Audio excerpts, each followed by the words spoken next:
राशि विकास कार्यों के नाम पर आती है, वे किस तरह से बंदरबाट किया जाता है। बार-बार आवेदन दे रहे हैं। इससे पूर्व में भी जिला पंचायत सीईओ के पास जाँच के लिए आवेदन दिया गया था। उसका जाँच भी पेंडिंग है। जनपद पंचायत कार्यालय भोपालपट्टनम में सीईओ के पास पुनः जाँच के लिए आवेदन दिए हैं। अधिकारी का सभी पूरी तरह से संरक्षण है। उस राशियों का उपयोग सही में किया नहीं जाता है, तो इसका क्या कारण हो सकता है? अब तक 7 साल हो गए हैं इस आंगनबाड़ी भवन को बनाए ही इस तरह ये बनने से पहले ही टूटने की कगार पर है। जिम्मेदार जो सचिव हैं, जो सरपंच है, उनके द्वारा इसकी राशि को तो हरण कर ली गई। बनने से पहले ही टेंडर में तब्दील। पूरी तरह से जो जिम्मेदार अधिकारी हैं, वे सरपंच सचिव को संरक्षण दे रहे हैं। पंचायतों में विकास कार्य के नाम पर जो राशि आवंटित की जाती है, उसका दुरुपयोग किस तरह पंचायत के कर्मचारी करते हैं, उसका जीता जागता उदाहरण हम आपको दिखाने के लिए आए हैं। नमस्कार, मैं हूं नवीन मुरला। आप देख रहे हैं अल्पा ग्राम न्यूज।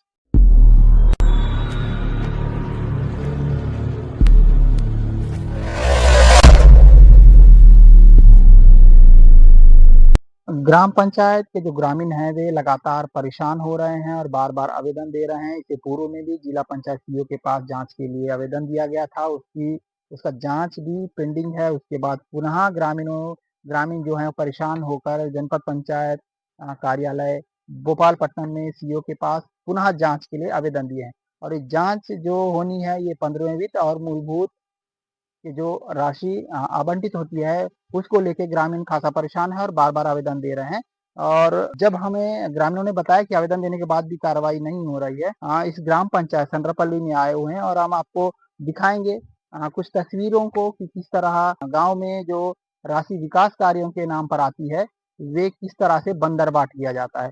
और बंदरबाट किया तो जाता ही है, साथ में अधिकारी का सब भी पूरी तरह से संरक्षण है, नहीं तो इतनी जो राशि सैंक्शन होती है, उस राशियों का उपयोग सही में किया नहीं जाता है, तो इसका क्या कारण हो सकता है? तो मैं आपको दिखाना चाहूँगा एक आंगनबाड़ी है, इसको आप देख रहे होंगे। ये अ, ग्राम पंचायत संद्रपल्ली बनने के बाद 10 या 11 साल हो गए हैं।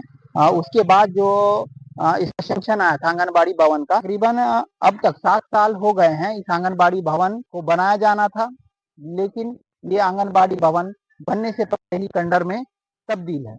मैं आपको दिखाना चाहूँगा और बताना भी चाहूँगा कि किस तरह से इनकी स्थिति को दिखाऊँगा कि किस तरह से जो यहाँ के जो जिम्मेदार हैं, जो पंचायतों में जिनकी नियुक्ति की गई है, ग्राम पंचायत सचिव की या सरपंच की, इनकी जिम्मेदारी होती है कि जो शासन की जो राशि है, इसके आवंटन होने के बाद इसकी पूरी जिम्मेदारी उन्हीं के हाथों में होती है और वे इस कार्य को पूरी करें। ये आप जो देख रहे हैं, ये तकरीबन 7 साल हो गया है, ये खंडहर में तब्दील है।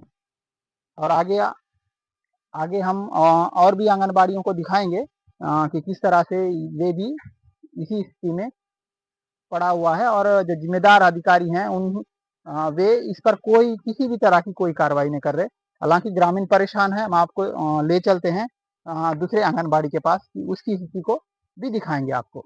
जो ग्राम पंचायत संद्रपल्ली, यहाँ पे भी आंगनबाड़ी केंद्र निर्माण के लिए तकरीबन 11 से 12 लाख की स्वीकृति दी गई थी, मगर ग्रामीणों ने बताया कि पिछले 2 वर्षों से जो आंगनबाड़ी है उसका काम जहाँ का तहाँ पड़ा हुआ है।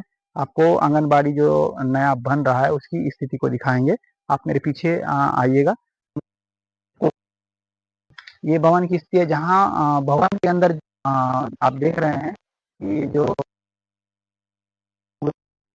हो रहा है, इसको देखने वाला ग्रामीणों ने बताया कि लगभग 2 वर्षों से ये आंगनबाड़ी भवन बन ही रहा है और अब तक बन ही रहा है, जिसके लिए तकरीबन 11-12 लाख की स्वीकृति मिली है। मैं आपको इसी आंगनबाड़ी की सज्जे की स्थिति को दिखाऊंगा, जो बनने से पहले ही झुक गया है, यानी गिरने की स्थिति में है या फिर गिरने की स्थिति में बनाया गया है।